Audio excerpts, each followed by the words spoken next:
નમસ્કાર દર્શક મિત્રો, નયા ભારત ન્યૂઝમાં તમારું હાર્દિક સ્વાગત છે। હું છું મંસૂરી શેરબાનુ। પાણી નહીં આવતા રહીશોએ માટલા ફોડ્યા, વિરોધ પ્રદર્શન સાથે કરી રજૂઆત। વડોદરાના તુલસીવાડી વિસ્તારમાં છેલ્લા 4 વર્ષથી પણ વધુના સમયથી ચાલી આવતી પીવાના પાણીની તેમજ ગટરો ઉભરાતી હોવાની અને રોડ, રસ્તા, સ્ટ્રીટ લાઇટની ખૂબ જ જટિલ સમસ્યાઓ હોય અને તંત્રમાં ઘણી વખત રજૂઆત કરવા છતાં પણ આ તંત્રને સમસ્યાઓનો નિકાલ કરવા માટે કોઈ પણ પગલાં ભરવામાં રસ નથી, જેથી કરીને સ્થાનિક લોકોને સાથે રાખી આમ આદમી પાર્ટી વડોદરા દ્વારા વિરોધ પ્રદર્શન કરવામાં આવ્યું। રહીશોએ માટલા ફોડ્યા, ભારે સૂત્રોચ્ચાર કરવામાં કશું આવ્યા। મ્યુનિસિપલ કમિશનરે આવેદનપત્ર આપી રજૂઆત કરી। Bureau report Taufiq Sheikh.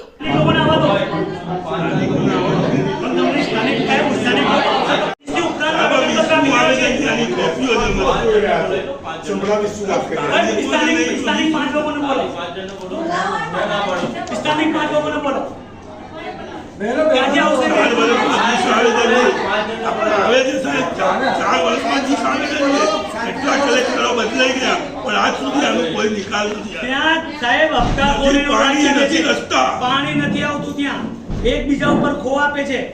રજૂઆતો કરીને સાહેબ છેલ્લા મારે તમારા પાસે આવવું પડ્યું। એના પહેલા 2 કમિશનરને અમે આવેદનપત્ર આપી ચૂક્યા છીએ। અશોક ખ્વાજા, તુલસીવાડી, અશોકનગર ખ્વાજા એપાર્ટમેન્ટમાંથી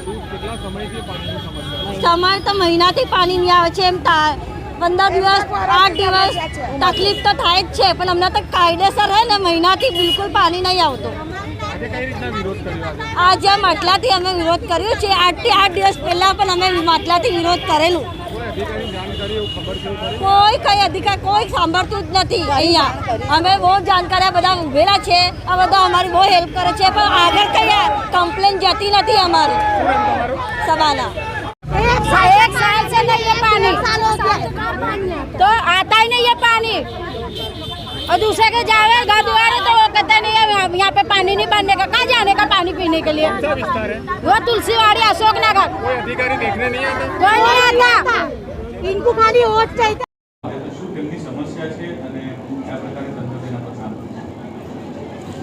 આમ આદમી પાર્ટી વડોદરા દ્વારા ત્યાંના લોકો સાથે તુલસીવાડી, અશોકનગર, ઇન્દિરાનગર, ખ્વાજા એપાર્ટમેન્ટ, સંજરી એપાર્ટમેન્ટ અને અમુક બીજા એપાર્ટમેન્ટનું નામ અહીંયા ઉલ્લેખિત છે, એની માટે લોકો રજૂઆત લઈને આવ્યા છે આજે, અને બહુ ઉગ્ર રજૂઆત એમણે કરી છે, એમાં પાણી અને ગટર ઉભરાવાની ફરિયાદ છે અને જોડે જોડે સ્ટ્રીટ લાઇટની, રોડ રસ્તાની ફરિયાદ છે।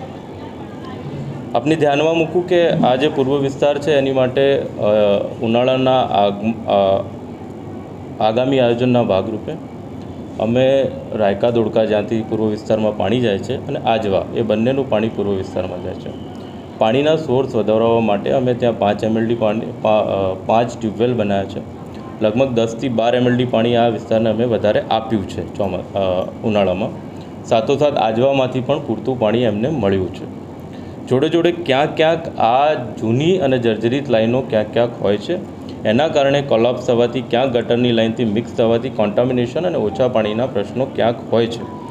એની માટે ત્વરિત અમે સેલ બનાવ્યો છે અને તાત્કાલિક અમે એમને રિપેરિંગ કરી આપીએ છીએ। સાથોસાથ જ્યાં નથી જતું ત્યાં અમે ટેન્કર પણ પ્રોવાઈડ કરીએ છીએ।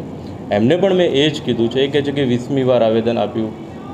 એની માટે થઈને અમારા આજવાથી પાણી લાવવા માટે 200 કરોડના ખર્ચે આખી પાણીની પાઇપલાઇનો નવી આવી રહી છે। એનાથી આનો પ્રશ્ન સદંતર હલ થશે। સાથોસાથ જ્યાં પણ એવા કોલાપ્સના પ્રશ્ન આવે છે, એકદમ ત્વરાતથી અમે એમનું કામ કરી આપીએ છીએ। એ કહે છે 20 વાર આવેદન આપ્યું છે, તો 20 વાર એમના ત્યાં ગટરના પાણી કે પાણીના પ્રશ્નો અમે સોલ્વ કર્યા જ છે, એવું નથી કે નથી કર્યા। અને એટલા માટે જો એ આવેદન લઈને આવ્યા તો આજે કે કાલે આવેદન લઈને નથી આવ્યા, 2 મહિના પહેલાં કદાચ આવ્યા હશે આવેદન લઈને, તો 2 મહિનાના સમયગાળામાં અમે એમને ગટર, પાણીને બધું આપ્યું જ છે। આ આવે, એમનો હક છે, આવે, અમે આપવા તૈયાર જ છીએ, બંધાયેલા જ છીએ। જોડે જોડે આજે પણ જે આવેદન આપ્યું છે એની માટે અમે ત્વરિત એમનું કામ કરી જ આપશું। ક્યાંક પાણીનો પ્રશ્ન હશે કે ગટર કોન્ટામિનેશન કે ઓછા પાણીનો પ્રશ્ન હશે, અમે તાત્કાલિક સોલ્વ કરી આપશું। પણ મારે એમને નિવેદન એ પણ છે જોડે જોડે કે જે રીતે એ લોકો ઓફિસમાં આવીને આ રીતે ધમાલ કરે છે, બિલકુલ અયોગ્ય અને ડેમોક્રેસીની વિરુદ્ધ છે। શાંતિથી એમને રજૂઆત કરવી જોઈએ, અમે શાંતિથી આવીને એમને એમનું પ્રશ્ન જે સોલ્વ કરી આપીએ। અને આપને પણ મારી એક વિનંતી છે કે ભાઈ જે તમે બાઇટ લો છો બિલકુલ સિમ્પલ વેમાં બાઇટ લેવી જોઈએ. ધક્કા મૂકી અને અંદર ઝઘડાઝઘડી ઓફિસમાં પ્લીઝ ના કરો. Thank you so much. इस वीडियो को लाइक करें, हमारे चैनल को सब्सक्राइब कर बेल आइकन जरूर प्रेस करें